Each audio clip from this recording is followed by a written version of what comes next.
Olá, meus amigos e minhas amigas, sejam mais uma vez bem-vindos ao canal Teologia Adventista. Eu sou o pastor Anderson e nós estamos aqui mais uma vez essa semana para estudar a nossa Bíblia através deste guia de estudo, desse roteiro, O Grande Conflito. Nós estamos durante todo o trimestre aprendendo sobre esse tema magnífico e você mais uma vez é convidado aqui para que nós estudemos juntos o capítulo agora 4, ou o tema 4 como tema Em Defesa da Verdade. Mas antes de prosseguir, deixe-me fazer aqui alguns esclarecimentos. Nos comentários constantemente algumas pessoas têm ficado um pouco desconfortável com uma questão. Eu gostaria de esclarecer aqui para vocês. É normal que você quando vai assistir aqui um estudo da lição, um comentarista ou algum pastor na internet fazendo aqui o comentário da lição, é normal que você veja que em algum momento da gravação a pessoa baixe a sua cabeça e faça a sua oração para começar o estudo da Bíblia, o estudo da lição. E quando você vem aqui ao canal Teologia Adventista e eu não faço isso, isso gere uma certa estranheza em você. Mas deixa eu explicar aqui para você. Sempre que vou gravar algum vídeo, eu me ajoelho antes aqui no meu estúdio, faço uma oração e sempre a minha vida é pautada em oração. Eu fiz a minha oração, apenas não gravei a minha oração. Simplesmente pelo fato da oração não ser gravada, algumas pessoas ficam incomodadas e uma certa estranheza toma conta da pessoa, porque pensa assim, esse pastor está passando lição, mas ele não fez oração. Isso não é verdade. Sempre fazemos nossas orações antes de começarmos a gravar aqui o estudo da lição da escola sabatina. Agora, por que não faço a oração aqui? Como eu disse para vocês, eu faço oração, apenas não gravo oração. Por que não gravo a oração e deixo ela gravada? Porque não faz sentido ouvirmos uma oração gravada apenas. A oração ela é uma realidade viva entre você e Deus. É uma realidade inédita, naquele exato momento você está conversando com o Criador do Universo. Ele é real, ele é um ser que precisa ser adorado, servido e respeitado. Agora, muitas das vezes, nós então estamos assistindo a lição e quando o pregador ou o professor abaixa a cabeça e faz uma oração, nós fazemos a mesma, fechamos os nossos olhos ali e ouvimos uma oração gravada. E isso não faz sentido porque aquela oração não é uma oração inédita. Tudo bem, tem muitos pastores, professores que fazem isso aí ao longo dos anos na internet. Eu resolvi não fazer assim. Por quê? Porque a oração ela não é uma palavra mágica em que eu falo e com isso trago para você um espírito, uma magia, um ritual sagrado que eleva você ou que traz você a sentir algo que você não sentiria. Entenda, a oração não é uma palavra mágica, não é apenas um ritual mágico que se faz apenas por fazer. Então a oração é uma realidade viva. Por isso, neste momento, você que está assistindo aqui este vídeo, eu convido você a parar o vídeo, pausar aí o vídeo e que você faça a sua oração pedindo iluminação de Deus, do céu, assim como eu também fiz pedindo iluminação do céu para gravar aqui esse vídeo para você. E assim você, com o coração sincero, estará indo na presença de Deus e Ele estará te iluminando. O que acontece? Muitas vezes quando você ouve a oração daquela pessoa e continua assistindo o vídeo, a oração não foi sua, a oração também não foi inédita com Deus, mas a sua consciência é apaziguada porque alguém orou. E você fica assim, olha, eu não posso começar a estudar a Bíblia sem antes ter orado. Mas essa pessoa que está no vídeo já fez a oração por mim. Ora, a minha oração não é mais importante do que a sua. Logo então, você também precisa fazer a sua oração e buscar iluminação divina para entender o que vamos aqui abordar. Muito bem, tendo feito aqui esse esclarecimento, nós vamos então para o nosso estudo da lição dessa semana, que está fantástica, um magnífico tema, Em Defesa da Verdade. Essa lição dessa semana vai falar sobre os mártires, aquelas pessoas que testemunharam mesmo em face de sua morte e defenderam a verdade. Quando era levado diante dos tribunais de governantes e reis, eles estavam também testemunhando e apresentando a Deus. Aqui a lição disse que nessa semana estudaremos princípios bíblicos que motivaram os valdenses e os reformadores como Hus e Jerônimo a permanecer fiéis diante da ameaça de morte através dos anos, homens e mulheres tiveram que ser corajosos, cheios de poder do Espírito Santo, para não se sentirem ameaçados mesmo diante da morte. Foram testemunhas fiéis. E a lição também vai falar aqui de Policarpo, que foi ameaçado pelo poder romano. Daqui a pouco nós vamos citar um pouco sobre ele. Agora, é interessante você olhar comigo que aqui a ilustração da lição vem mostrando uma lápide. E nesta lápide você vê que a sombra projetada no chão é a projeção de uma coroa. Isso vai remeter ao texto de Apocalipse capítulo 2, versículo 10, que também será estudado hoje, onde fala que aqueles que perseverarem até o fim terão uma coroa da vida. Por isso, quando nós vamos aqui para o verso para memorizar, o autor da lição, o pastor Mark Philly, que escreveu a lição, ou o grupo da casa publicadora que organizou aqui a lição, porque a maioria das vezes a lição ela é escrita muitos anos antes pelo autor e depois a casa publicadora vai fazer aqui algumas revisões, vai adicionar um título que se adequa mais com a língua portuguesa, essas perguntas também que tem aqui no rodapé, entre outras perguntas, alguns textos bíblicos serão ajustados aqui para a nossa cultura, para a nossa realidade no Brasil. Então, você verá aqui comigo que o texto para memorizar colocado pela lição é o de João 3, verso 14 e 15, que por acaso você tem na tela, que diz: "E do modo por que Moisés levantou a serpente no deserto, assim importa que o Filho do Homem seja levantado, para que todo que nele crê tenha a vida eterna." E de repente, quando você olha para esse verso memorizar, talvez você seja levado a pensar assim: o que o autor quis dizer com este texto? Porque quando olhamos para o restante da lição, a restante da lição vai falar de homens e mulheres que foram mártires. Os valdenses, os huguenotes, João Hus, vai falar também de Wycliffe, Jerônimo de Praga, entre outros como Policarpo. E você pensa, por quê? O que esse texto tem a ver com a lição?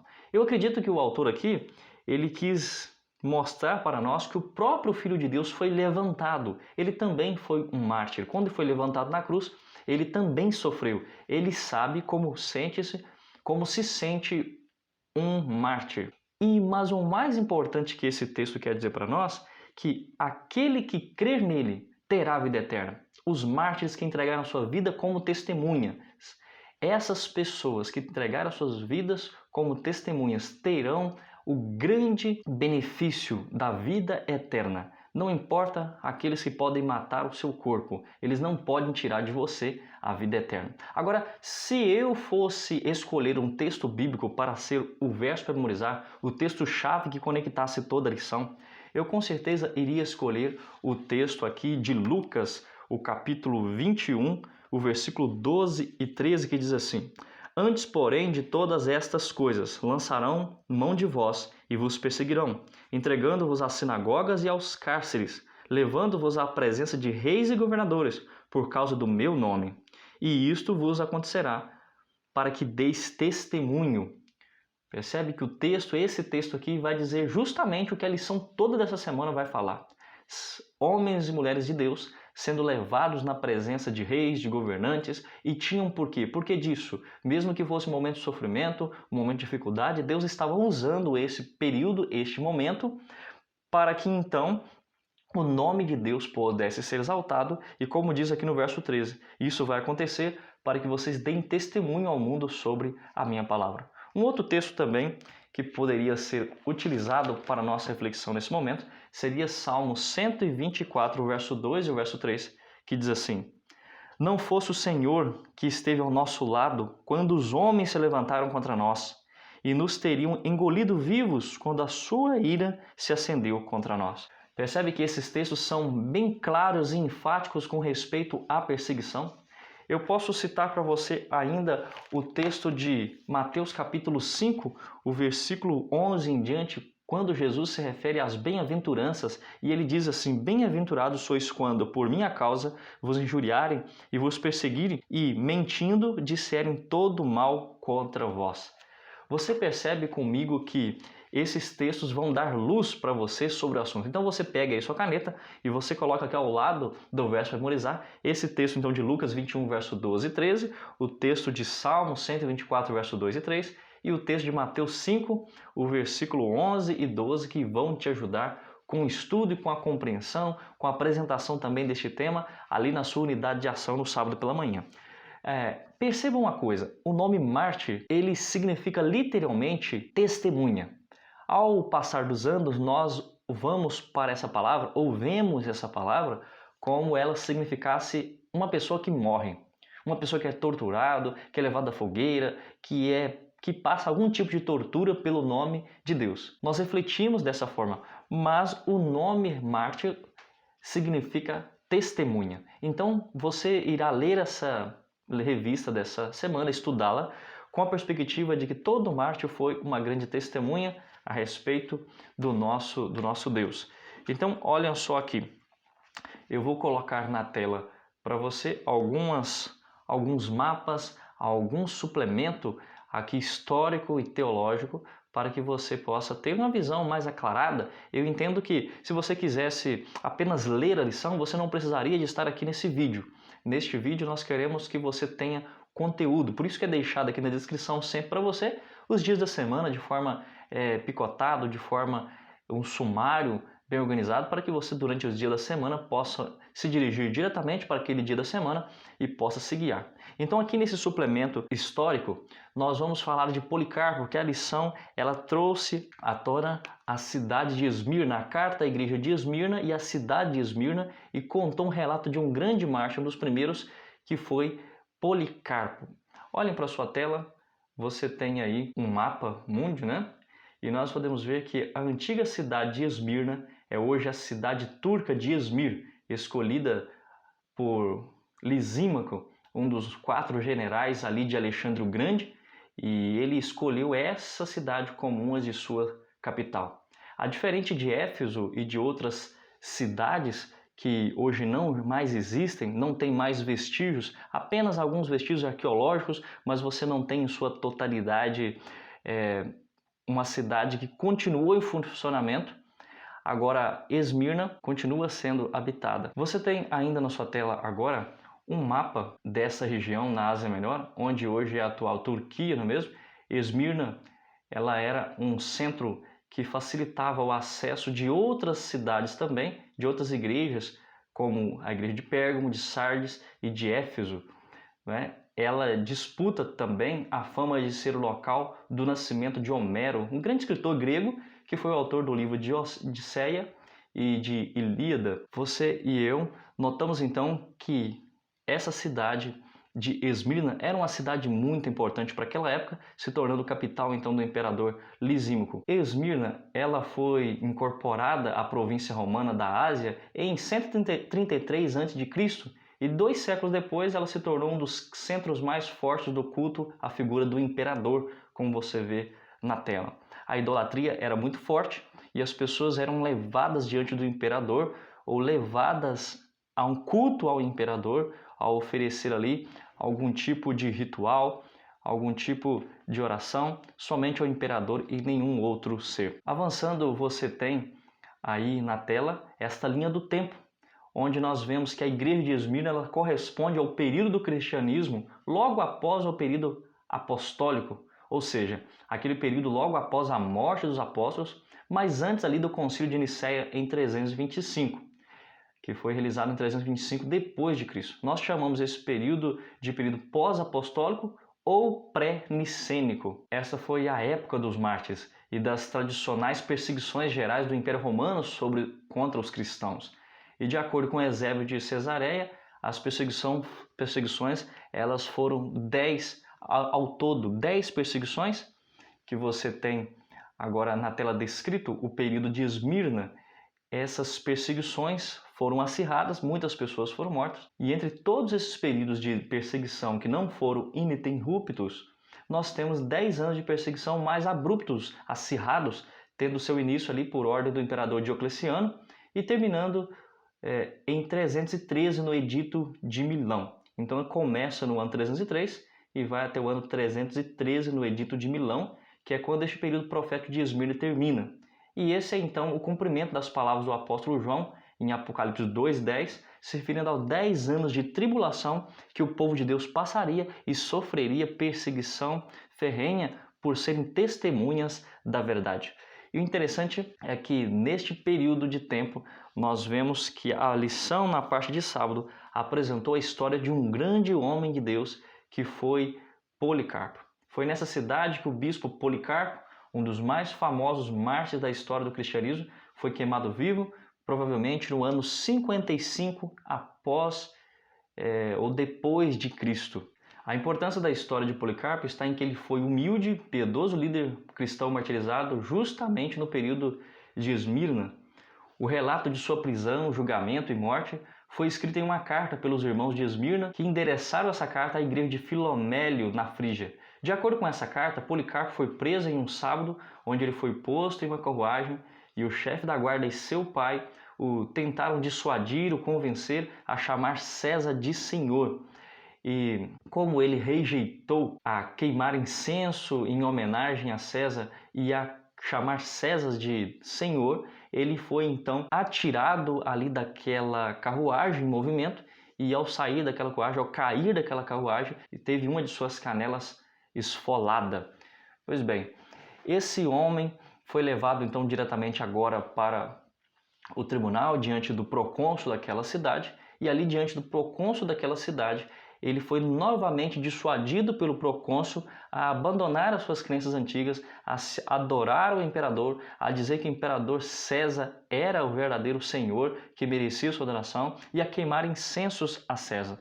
Mas ele se recusou e ele disse a frase que você tem em sua tela agora: durante 86 anos eu tenho servido e ele nunca me fez nada. Como posso blasfemar contra o meu rei que me salvou?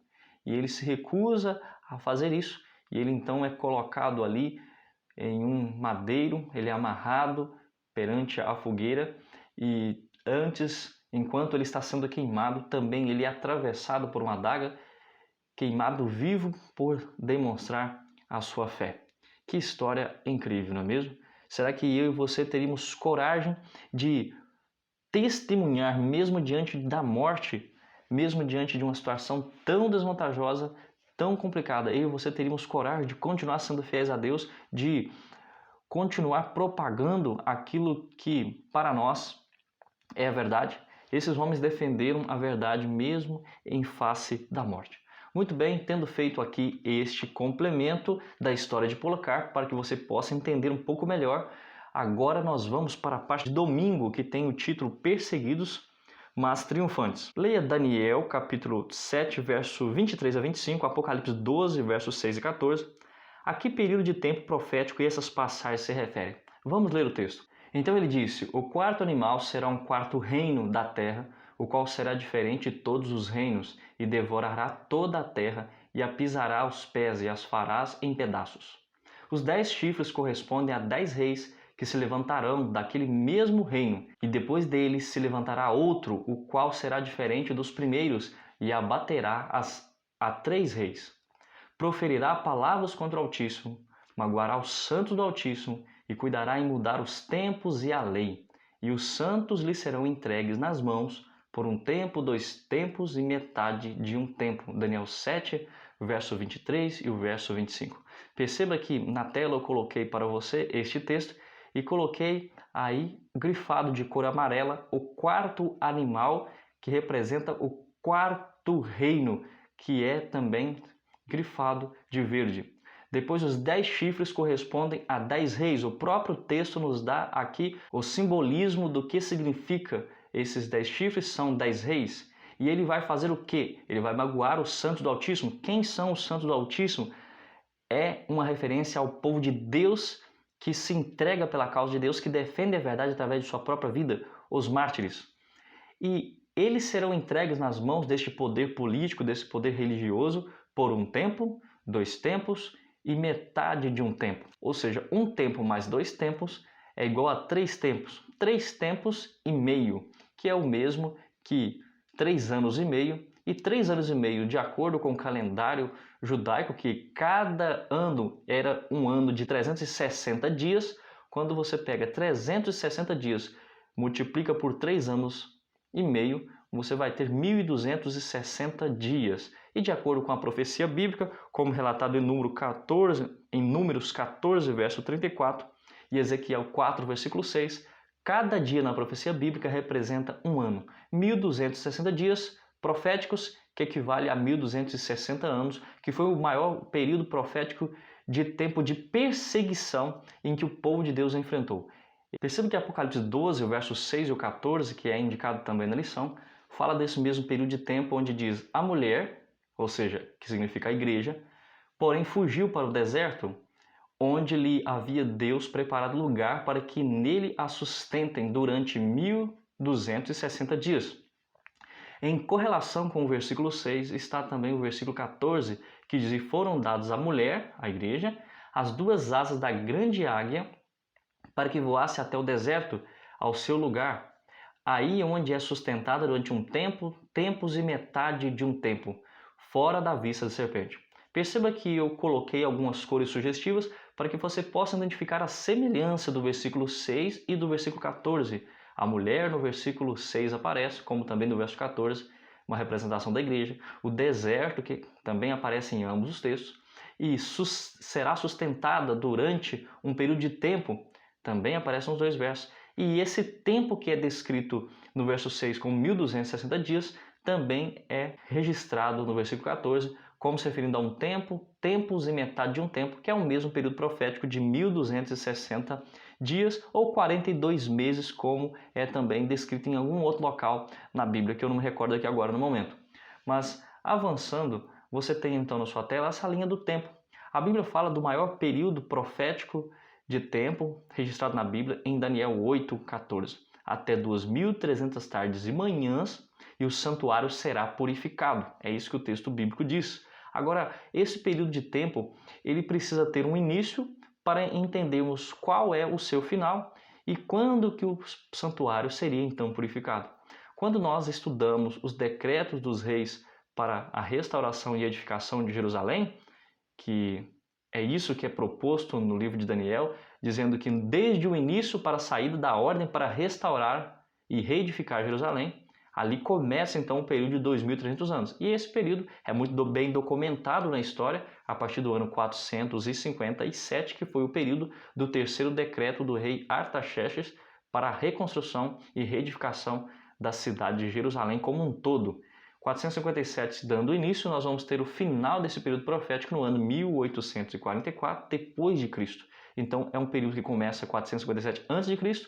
e vai até 1844 depois de Cristo. Agora, o período que é importante para nós aqui na lição dessa semana é o período que você vê aí, que começa do ano 538 depois de Cristo e vai até o ano 1798 depois de Cristo, o período que a última tribo bárbara ela é expulsa ali de Roma e agora a supremacia papal toma conta daquele ambiente, daquele local, e os cristãos são perseguidos, mortos, levados ao Coliseu, como vimos agora há pouco anteriormente no slide. Você nota comigo que agora sim nós podemos responder a pergunta 1, que pergunta: a que períodos de tempo proféticos essas passagens se referem? Eu respondi ao período de 1260 anos, que vai do ano 538 a 1798 depois de Cristo, um período de supremacia papal e de perseguição, onde os filhos de Deus, onde o povo fiel precisou defender a verdade e eles foram testemunhas com a própria vida. Quando eles morriam, isso era um indício claro de que eles tinham uma convicção, uma certeza, um amor pela obra de Deus, que nada os faria parar, não é mesmo? Até aqui na nossa lição disse assim: muitos foram martirizados neste período porque obedeceram à Bíblia, mesmo na morte triunfaram. Em Cristo eram livres da culpa e do domínio do pecado e vencedores por causa do sangue do Cordeiro. A vitória de Cristo na cruz era deles, a morte deles é um descanso até o retorno de Cristo. É interessante você notar que a lição ela trouxe esse comentário e ela fez logo abaixo uma pergunta que diz: como o cumprimento das profecias bíblicas fortalece a sua fé? Quando tudo se cumpre de acordo com o período profético de 1260 anos, isso traz para mim uma certeza, uma confirmação e uma precisão matemática de tudo que Deus apresentou até hoje se cumpriu. Isso me diz também que as coisas que virão no futuro também irão se cumprir de uma maneira magnífica. Nós podemos ter certeza e confiança em Deus. O interessante fazer aqui também um comentário de que esses homens e mulheres que eram martirizados, Eles não tinham medo. Você já notou que o medo ele causa uma adrenalina em nosso corpo? Ele faz a nosso corpo tremer, as mãos ficam suadas, nós sentimos assim, tipo um frio no estômago, o coração começa a bater de forma acelerada. E nesses momentos dessa adrenalina, esse medo que nos toma de pavor, leva-nos às vezes a falar coisas que não pensamos direito em falar, né? Leva a ter uma atitude, quem sabe, indevida por causa do medo. O medo, ele faz você fazer coisas que você não faria em outras circunstâncias se não tivesse sobre aquela pressão, sobre aquela adrenalina. Agora você percebe que as pessoas que são levadas diante ali dos tribunais, diante dos reis, dos governantes, diante dos seus algozes, aqueles que estão ali para o matar ou torturar, essas pessoas não têm medo. Elas têm uma paz profunda, elas têm uma alegria, elas têm um coração preenchido por uma esperança, esperança de vida eterna, esperança de um reino melhor, esperança de poder viver eternamente ao lado de Deus, a esperança de serem dignos de serem chamados, de serem afrontados por causa do nome precioso de Cristo Jesus. Elas têm como mais precioso a vida do Mestre, a pregação do Evangelho a todo mundo. Então, essa evidência, essa certeza era algo que eles tinham no coração. E eu e você precisamos também ter essa certeza, ter essa paz, mesmo em meio à tribulação, quando você recebe a notícia de que alguém está doente, quando você recebe a notícia de que alguém faleceu, que você amava muito. É claro, são momentos difíceis da vida, eu não estou menosprezando nada disso, mas quando você tem Cristo, você ora mais, você estuda mais a sua Bíblia, você irá passar por esses momentos de uma maneira assim, mais positiva, você terá um amparo a mais, as pessoas vão ver no seu olhar que você é uma pessoa diferente, não porque você é especial, mas porque Deus está contigo e isso te torna essa pessoa especial. Não há mérito nenhum em nós mesmos, mas sim no estudo da Bíblia e na oração, há poder em Cristo Jesus. Quando eu vou com você agora para a parte de segunda-feira, o título é A Luz Vence na Escuridão. A luz vence na escuridão. Leia Judas 3, verso 4. Que advertência há nessa passagem e como ela se aplica à igreja cristã em todos os tempos? Eu vou ler com você aqui Judas, Judas só tem um capítulo. O versículo que eu vou ler com vocês é o versículo 3 e 4, que diz assim: Amados, quando empregava toda a diligência em escrever-vos acerca da nossa comum salvação, foi que me senti obrigado a corresponder-me convosco, exortando-vos a batalhardes diligentemente pela fé que uma vez por todas foi entregue aos santos, pois certos indivíduos se introduzirão com dissimulações ou com dissimulação, os quais desde muito foram antecipadamente pronunciados para esta condenação, homens ímpios que transformaram em libertinagem a graça de nosso Deus e negam o nosso único soberano e Senhor Jesus Cristo. Aqui o apóstolo Judas, ele apresenta para as pessoas daquela época a certeza de que Deus os livraria em momentos de tribulação, que pela fé eles seriam entregues, mas eles deveriam permanecer fiéis àquilo que eles criam. E ele também fala de certos indivíduos que iriam ser introduzidos no meio deles após a sua partida, e eles então introduziriam falsas concepções, falsos raciocínios, iriam transformar a liberdade, ou melhor, iriam transformar a graça de Deus em libertinagem. O que é transformar a graça de Deus em libertinagem? É aproveitar de que eu tenho uma graça de Deus e por isso eu penso assim, olha, eu já sou salvo em Cristo Jesus, eu já tenho a graça, e as pessoas veem apenas a graça como perdão e não lembram que a Bíblia deixa bem claro para nós que a graça também é regeneração. Quando eu sou salvo pela graça de Cristo, eu recebo o perdão de Deus, eu vivo em novidade de vida, em mudanças de hábitos, em atitudes. Essas minhas novas atitudes glorificam e exaltam o nome de Deus. Por isso, nós não podemos transformar a graça de Deus em libertinagem. Por saber que tem graça, eu não preciso fazer disso um motivo para continuar pecando, para que a graça aumente em minha vida, como Paulo disse, né? Paulo disse em algum outro texto, aqui nós lemos o texto de Judas, mas Paulo em outro texto da Bíblia diz que eu não vou aproveitar dessa graça para continuar pecando. Ele diz de modo algum. Quando nós lemos então aqui, diz que os valdenses permaneceram como campeões da verdade. Por um período de tempo, eles acreditavam em Cristo como seu mediador, eles não se corromperam com as mentiras que foram introduzidas no catolicismo da época, na igreja da época, através do paganismo através de Constantino, todas aquelas raciocínios humanos e ideologias pagãs que nós vimos na semana passada. Você tem aí na tela falando então dos valdenses, as verdades incontestáveis que eles defenderam. Eles tiveram uma grande guerra contra a mentira porque eles defendiam a verdade. No sexto século, os líderes papais perseguiram os cristãos simples da Grã-Bretanha. Dentre os que resistiram ao poder papal durante esse período, os valdenses são os mais significativos, é o que está no livro Grande Conflito, na página 32. Eles precisaram fugir para as terras estrangeiras a fim de preservar a verdadeira fé. E isso é o que nós vemos sobre os valdenses. Em cada época houve testemunhos de Deus, pessoas que guardavam no seu íntimo a fé em Cristo como único mediador entre Deus e os homens, ou o homem, que mantinham as escrituras sagradas como única regra de vida e santificavam o verdadeiro sábado. Pessoas que tinham coragem de defender aquilo que eles criam. A pergunta 3 diz: que promessa Deus faz aos fiéis em face da própria morte?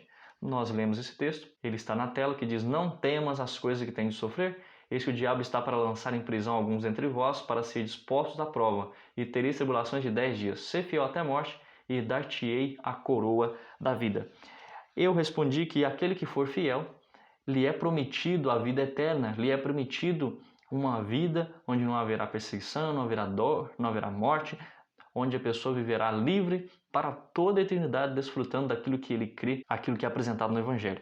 Quando os sacerdotes de Dioniso morriam, colocava-se uma coroa na cabeça deles em seu cortejo fúnebre.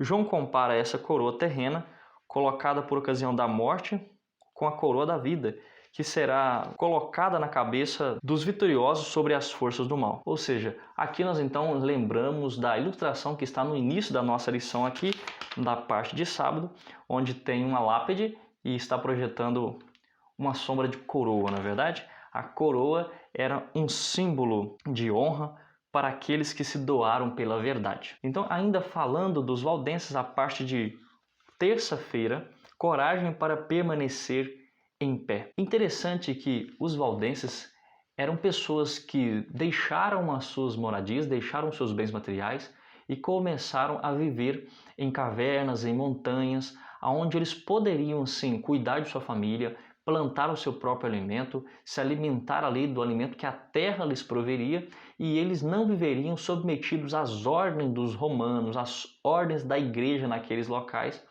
onde a igreja operava e não lhes dava liberdade de expressar a sua religião, de cultuar ao Deus da maneira correta como eles criam nas Sagradas Escrituras. E muitas vezes eles não tinham nem mesmo uma condição muito favorável, não tinham assim muitas Bíblias. Em alguns momentos eles se reuniam em cavernas e essas pessoas ali muitas vezes dividiam partes da Bíblia para cada pessoa. Eles tinham tanto respeito para com a Bíblia que aquelas pessoas que pegavam a parte ali, quem sabe um ficou com o livro de Mateus, o outro com o livro com o Evangelho de Lucas, o outro ficou com o livro de Jeremias, e essas pessoas decoravam parte da Bíblia. E enquanto um pregador estava no meio da escuridão ali, pregando com tochas de fogo na mão ali, nas cavernas, pregando escondido daqueles que lhes oprimiam, ele dizia assim: eu preciso de Jeremias 17, verso 9. Quem é que decorou o livro de Jeremias?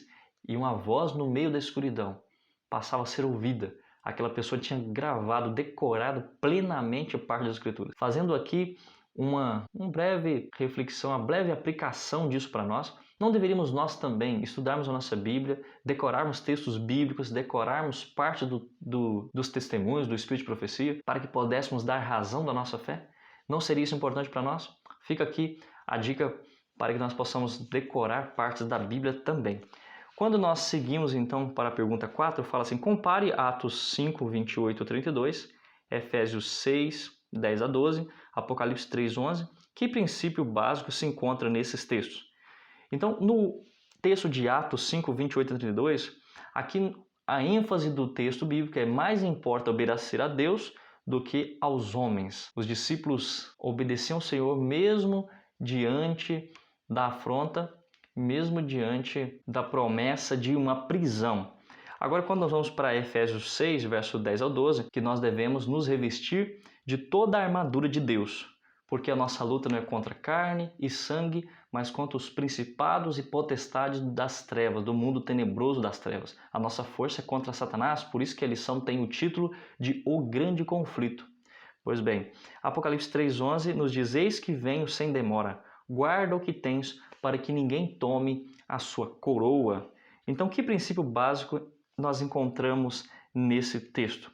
Nós encontramos nesse texto o sentido que nós precisamos estar sempre vigiando, nos revestindo da armadura de Deus, que nós precisamos sim guardar a nossa coroa para que não venhamos perdê-la de forma alguma. Não precisamos preocupar com obediência aos homens, mas sim com obediência a Deus. A Bíblia diz sim que precisamos respeitar as leis do nosso país, as autoridades competentes, porque elas também foram levantadas por Deus, mas antes importa obedecer a Deus do que obedecer aos homens. Uma das características dos valdenses, dos reformadores, era a lealdade absoluta a Deus, a obediência à autoridade das Escrituras e compromisso com a supremacia de Cristo, não com o papado. A mente deles estava cheia de histórias de fé e de coragem. Olhem para você ver na tela, você tem a valorização dos princípios da verdade, em que os valdenses se apoiavam. Os valdenses valorizavam os princípios da verdade mais do que casas e terras, amigos, familiares e a própria vida.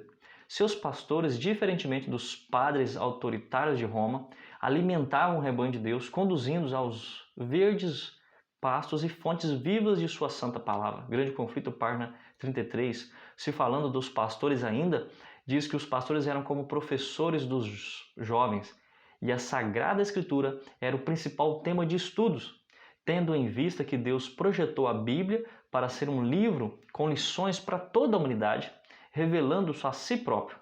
Cada verdade que enxergamos é uma revelação nova do caráter de seu autor.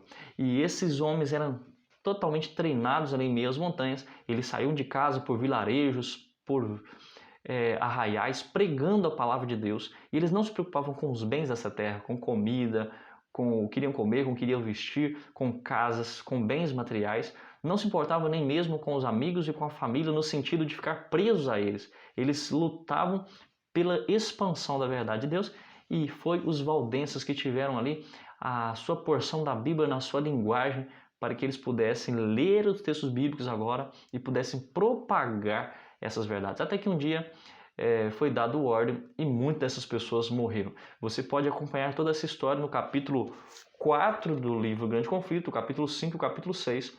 A nossa lição dessa semana foi baseada nesses 3 capítulos aqui do livro, e ao você ler, você terá um vislumbre maior de tudo isso que eu estou fazendo aqui, um resumo para você, tá bom? Vá lá no seu livro, confira. Não fica apenas no estudo da lição, e você vai se enriquecer, se encher dessa verdade, assim como se enchia dessa verdade os valdenses, você será enriquecido. Aqui traz um seguinte relato: os valdenses copiavam secretamente as escrituras em suas comunidades montanhosas do norte da Itália e do sul da França. Jovens eram instruídos por seus pais a memorizar grandes porções das escrituras. Equipes de copistas da Bíblia trabalhavam juntas. Muitos desses jovens viajavam na Europa como mercadores, compartilhando a verdade. A verdade do justo é como a luz do alvorecer, que vai brilhando mais e mais até ser dia perfeito, como diz aqui Provérbios 4, versículo 18. Não poderíamos nós também estudarmos mais a Bíblia e deixar que essa luz, que é cada vez mais brilhante, brilhar também em nosso raciocínio, em cada manhã da nossa vida, para iluminar o nosso dia? Que esse seja o meu e o seu interesse. Como podemos, refletindo a luz de Cristo, resplandecer em nossa comunidade? Também demonstrando paz, também demonstrando confiança, certeza. As pessoas vão ver você andando no dia a dia, demonstrando paz, demonstrando amor, demonstrando tranquilidade, confiança de que todo o percurso da história está tranquilo e seguro nas mãos de Deus. Porque como Ele nos conduziu no passado, vai também nos conduzir no futuro, não é verdade? Então você não tem pressa, você tem uma vida plena, você está sempre uma pessoa plena, uma pessoa serena, porque você está com Deus. Isso com certeza vai testemunhar. As pessoas vão chegar perto de você, como já chegaram a mim, e vão dizer: olha, você é diferente, você é cristão, eu vejo que você se veste diferente, que você vive de uma maneira diferente. Qual é a razão dessa sua alegria, dessa sua paz, dessa sua paciência? E você vai poder então testemunhar para aquela pessoa, porque ela foi até você através do seu testemunho. Vamos para a parte de quarta-feira, que tem o título A Estrela da Manhã da Reforma. E você, ao olhar isso de imediato, esse título, você pensa assim: mas quem é a Estrela da Manhã da Reforma?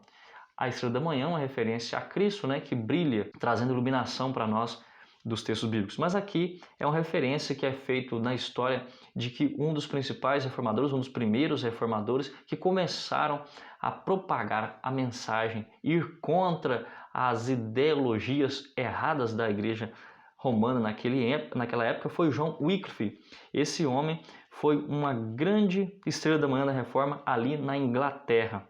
E você pode ver isso no capítulo 5 do livro O Grande Conflito, onde fala mais lá sobre a história de Wycliffe. Que atitudes de Davi e Jeremias em relação à palavra de Deus foram pedra angular da reforma? Em Salmo 19, do verso 7 ao verso 11, eu coloquei aqui um pequeno resumo que o texto diz: a lei, a sabedoria, os mandamentos são mais preciosos do que ouro. Os demais textos que estão aqui vão dizer que a alegria de ter a palavra e viver por ela é algo imensurável. Aqui em Jeremias 15, verso 16, achado tuas palavras, logo as comi, e elas me foram gozo e alegria para o espírito, para a minha alma. Percebe? A Bíblia traz para você essa satisfação que tem muitas pessoas querendo buscar no mundo aí. As pessoas tentam buscar satisfação em coisas terrenas. Né? Como já ouvi certa vez, o dinheiro pode trazer para você algum tipo de benefício, mas ele não pode te dar aquilo que é mais essencial. O dinheiro pode trazer para você, pode comprar para você uma casa confortável, mas o dinheiro não pode te dar um lar. O dinheiro pode comprar para você uma cama muito macia, muito confortável, mas não pode te dar uma boa noite de sono. O dinheiro pode comprar um relógio caro, mas não pode dar para você, não pode dar nenhum tempo, não pode dar tempo. O tempo você precisa trabalhar, ajustar as coisas para que você consiga fazer aquilo que você tanto quer. É uma questão de organização e não uma questão de ter um relógio caro. O dinheiro pode comprar sangue, mas não pode comprar vida. O dinheiro pode comprar sexo, mas ele não pode comprar ou te dar amor.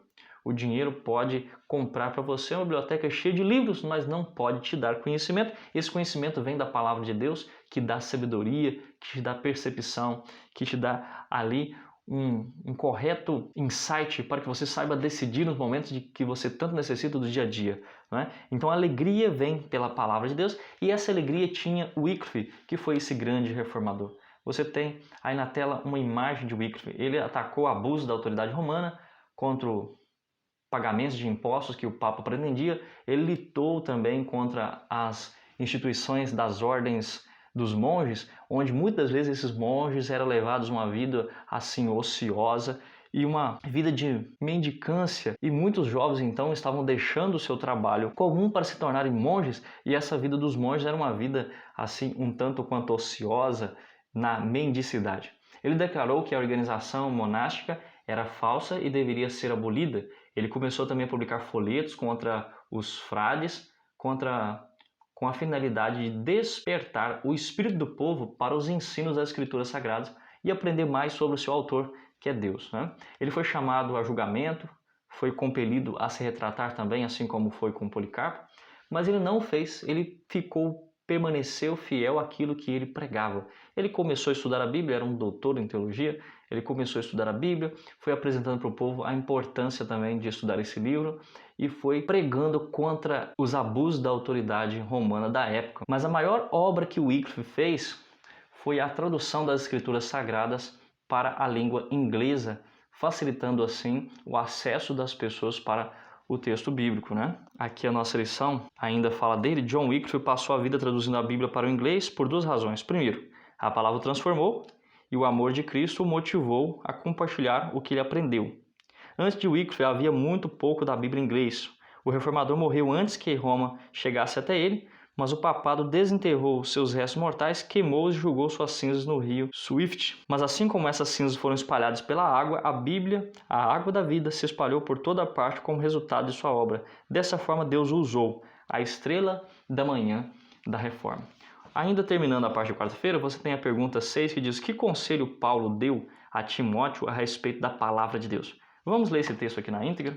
2 Timóteo, o capítulo em questão é o capítulo 2, o versículo 1 até o 3, que diz: Tu, pois, filho meu, fortifica-te na graça que está em Cristo Jesus, e o que de minha parte ouvistes através de muitas testemunhas, isso mesmo transmite a homens fiéis e também idôneos para instruir a outros.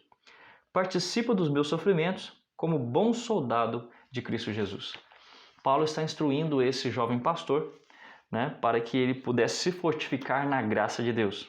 Lembre-se, graça que perdoa pecados e regenera a mente para que as pessoas não vivam continuamente no pecado. Ele também ensina o jovem que ele deve aprender pelas testemunhas. Ele aprendeu muitas coisas pelas testemunhas, aquelas pessoas que foram martirizadas, aquelas pessoas que viveram em defesa da verdade, e ele agora precisa testemunhar. Ele diz também, olha, ao ver que as testemunhas sofreram, ao ver o meu sofrimento, sofra comigo as minhas aflições como um bom soldado de Cristo. Paulo estava simplesmente se remetendo ao texto de Jesus, se lembrando dos ensinamentos de Jesus, que diz, bem-aventurado quando fores perseguidos por causa do meu nome. Nós vemos então que este foi o conselho de Paulo a Timóteo a respeito da palavra de Deus. Nós precisamos estudar nossa Bíblia, não podemos nos vender. Lembra daquele texto do Espírito de Profecia que diz que o mundo precisa de homens que não se comprem, que não se vendam, homens que sejam retos e verdadeiros, né? Assim como a bússola é ao polo. Homens que não tenham medo de chamar o pecado pelo seu nome exato. Vamos para a parte de quinta-feira. Leia Hebreus 2, 14 e 15. Como os crentes da Idade Média experimentaram a realidade do grande conflito. Hebreus está bem perto aqui. Eu estou abrindo a minha Bíblia, convido você também a abrir a sua Bíblia.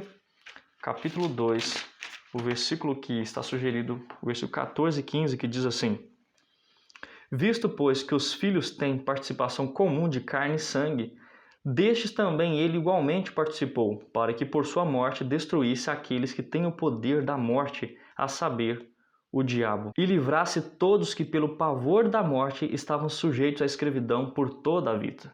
Então, aqueles que participaram da carne e sangue, os filhos que têm participação comum de carne e sangue, desses também ele igualmente participou. Ou seja, esse texto está dizendo para nós que Jesus também passou por martírio. Ele também sofreu como os mártires sofreram. E ele sabe justamente o que essas pessoas sentiram na pele. Ele fez isso por quê? Para que através de sua morte, ele pudesse destruir o poder da morte. Para que através de sua morte, ele pudesse destruir o poder da opressão. Para que através da morte, ele pudesse destruir os falsos ensinamentos, pudesse mostrar para as pessoas que há alguma coisa pela qual se vale morrer. Há alguma coisa pelo que se vale morrer. Muitas pessoas não têm coragem de morrer pelo pai, pela mãe, por riqueza nenhuma desse mundo, mas veem e viam muitas pessoas morrerem em prol da verdade. E quando elas viam essas pessoas morrerem em prol da verdade, elas se perguntavam: o que essa pessoa tem? Que sentimento é esse tão forte, tão especial, que o leva a ser colocado numa fogueira, ao ser transpassado por uma espada no abdômen, como foi Policarpo, e ainda assim não apresentar gritos de horror? Ele sim morre cantando, morre em paz, um semblante feliz. Como disse Jerônimo de Praga, se eu estivesse com medo quando ali seus algozes foram acender a fogueira, por trás dele diz, olha, pode acender pela frente, porque se eu estivesse com medo, eu não estaria aqui. Você teria esse tipo de coragem? Não seria necessário para nós também pedirmos a Deus em nossas constantes orações que nos dessem coragem de defender o nome dele em qualquer circunstância? Às vezes nós temos medo de defender a Deus em uma rodinha de amigos, às vezes temos medo de defender a Deus quando estamos diante do trabalho, temos vergonha de falar de Deus para um grupo tranquilo que não está nos perseguindo. Agora, imagine pregar e defender a causa de Cristo diante de tribunais, diante de reis, assim como fez o apóstolo Paulo, como fez todos os demais apóstolos que morreram mártires, com exceção de João, como foi também com Wycliffe, com João Hus e também com Jerônimo. Você teria coragem? A nossa lição falou aqui dessa coragem. O que encorajava os fiéis valdenses durante as perseguições? O que deu a Hus e Jerônimo, Tyndale e Latimer coragem para enfrentar as chamas e a espada? E logo vem a resposta: a fé nas promessas de Deus. Eles creram na promessa, porque eu vivo, vocês também viverão. João 14, 19. Consideravam a força de Cristo suficiente para as maiores provações da vida. Encontravam alegria até mesmo na comunhão com Cristo em seu sofrimento.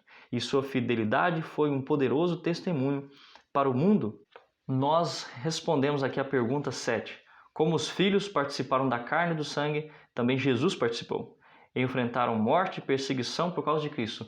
E Cristo tinha também esse conhecimento e passou por isso. Esses mártires, esses homens que a lição descreveu, que o livro Grande Conflito, capítulo 4, 5 e 6 descreveu, eles mostram que eles tinham um olhar além do presente.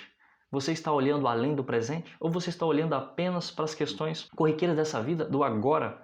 Você precisa olhar para além do que você vê. Você precisa olhar para aquilo que Jesus prometeu, uma vida eterna, sem dor, sem sofrimento. Mas para isso você precisa viver o Evangelho hoje e deixar o futuro nas mãos de Deus. Não se preocupe com o futuro, Deus está contigo. Ore e tenha confiança de que Ele já lhe respondeu. Creia que o poder dele está à sua disposição. Em João 5, verso 24, 11, 25 e 26 e 1 João 5, 11 e 13, que garantias essas promessas lhe dão? Como elas ajudam nas provações? Vamos ler aqui alguns desses textos. O texto diz: em verdade vos digo que quem ouve a minha palavra e crê naquele que me enviou tem a vida eterna. Não entra em juízo, mas passou da morte para a vida. Esses textos mostram para nós que mesmo que a pessoa passe por uma morte física, ela não passará por uma morte eterna, tá certo? Ainda no capítulo 11, o versículo 25, é um versículo bem conhecido. Disse-lhe Jesus: eu sou a ressurreição e a vida, quem crê em mim, ainda que morra, viverá. 1 João, capítulo 5, do verso 11 ao 13 diz: e o testemunho é este, que Deus nos deu a vida eterna, e esta vida está no seu Filho Jesus Cristo. Aquele que tem o Filho tem a vida, aquele que não tem o Filho de Deus não tem a vida. Essas coisas vos escrevi, a fim de saberdes que tendes a vida eterna, a vós outros que credes em o nome do Filho de Deus. Eu respondi na minha lição a seguinte: a morte é uma realidade, todos nós vamos morrer. Você precisa todos os dias lembrar disso. Você um dia vai morrer. Um dia vai chegar um momento em que você, estando na presença de Deus ou não, a sua vida irá se acabar. Agora, a grande questão que fica é: como iremos morrer? Iremos morrer como morreram esses homens e mulheres de Deus defendendo a verdade? Ou iremos morrer por coisas fúteis? Iremos morrer por alguma imprudência na vida? Será que iremos morrer por consequência de maus hábitos que nutrimos durante toda a vida por não seguirmos os escritos da Bíblia e do Espírito de Profecia? Ou iremos morrer por alguma coisa que realmente vale a pena morrer? Morrer pelo Evangelho, morrer pela verdade, morrer por estar na presença do Senhor. Eles morreram diante do Senhor. Não vacilaram diante de prisões, de injustiça, de morte. Aqui, falando-se de Uz, fala que ele definhou na prisão por meses, em condições frias, em condições úmidas, muitas das vezes com as mãos algemadas. Ele pegava ali sua caneta, sua pena e escreviam cartas, e ele dizia o seguinte: escreva essa carta na prisão, e com as mãos algemadas, dizia um amigo, esperando a sentença de morte amanhã. Ele vivia o hoje, pensando que o amanhã poderia ser o seu último dia de vida. Você e eu precisamos viver o hoje, pensando que hoje é o nosso último dia de vida. Você precisa orar hoje como nunca orou, para estremecer todas as hostes do maligno. Você hoje precisa levantar de sua cama. Você hoje precisa viver o seu dia de vida de uma maneira como nunca viveu. Como se fosse o último dia da sua existência, ajudando as pessoas, cuidando de seus pensamentos, cuidando de seus hábitos, lembrando sempre que o anjo relator está a relatar tudo que você faz. E você um dia também será honrado no céu, como aquele que teve Jesus em sua vida, que viveu por Ele e com Ele. O que significa perder tudo por Cristo? O que se perde? E eu gostaria de terminar com o texto de Marcos 8,36, que diz: o que aproveita um homem ganhar o mundo inteiro e perder a sua alma? Que proveito há para mim e para você, meu querido, se nós dedicarmos todas as nossas energias, todo o nosso tempo, todo o nosso dinheiro com as coisas desse mundo e perdermos a vida eterna? Quantas e quantas pessoas hoje têm se dedicado muito ao trabalho e não tem tempo para a família, não tem tempo para o estudo da Bíblia e não tem tempo para oração? Lembro certa vez de a história de uma mãe que ela tinha um trabalho e agora ela recebeu uma proposta de ter um outro emprego. Ela teria que trabalhar agora um outro período e ela teria com isso mais recursos. E ela pensou: eu teria mais recursos, poderia ajudar mais a obra de Deus, devolverei mais dízimo, mais oferta. Mas será que isso é a vontade de Deus? E começou a orar e começou a orar. E ela então sentiu, ao analisar, se organizar, ela viu que teria menos tempo, estaria mais cansada, iria chegar mais cansada e isso tiraria as energias para ir à igreja. ela não teria tempo para reunir os seus filhos e orar com o seu filho, não teria tempo de qualidade para conversar sobre questões da vida, não teria tempo de qualidade para oração na madrugada. E ela então decidiu que era melhor ganhar pouco e viver na presença de Deus do que ganhar muito dinheiro e não ter tempo para as coisas mais prioritárias dessa vida, que é a salvação. Meu querido amigo e amiga, por acaso você não está dedicando muito tempo em coisas que não é o reino de Deus? Eu pergunto para você, o que adianta você ter um carro do ano e não ter a salvação? O que adianta você se desgastar o corpo, as suas energias para ter aquela casa dos sonhos e não ter a salvação?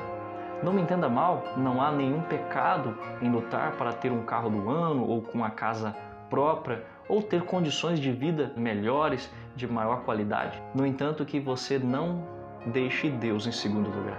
Deus precisa estar em primeiro lugar na sua vida. Hoje, você é convidado por Deus a deixar que Ele entre no seu coração. Por isso, o vídeo vai acabar nesse momento. Que você aproveite o momento e quando esse vídeo terminar, você se ajoelhe aonde você está, se for possível, é claro, e você busque a presença de Deus e peça a Ele que lhe ajude a viver por Ele. E lhe peça, Senhor, não permita que eu venha ganhar o mundo inteiro e venha perder o que é mais precioso, que é a minha salvação. Que Deus abençoe você e nós nos encontramos na semana que vem para mais um estudo. Até lá!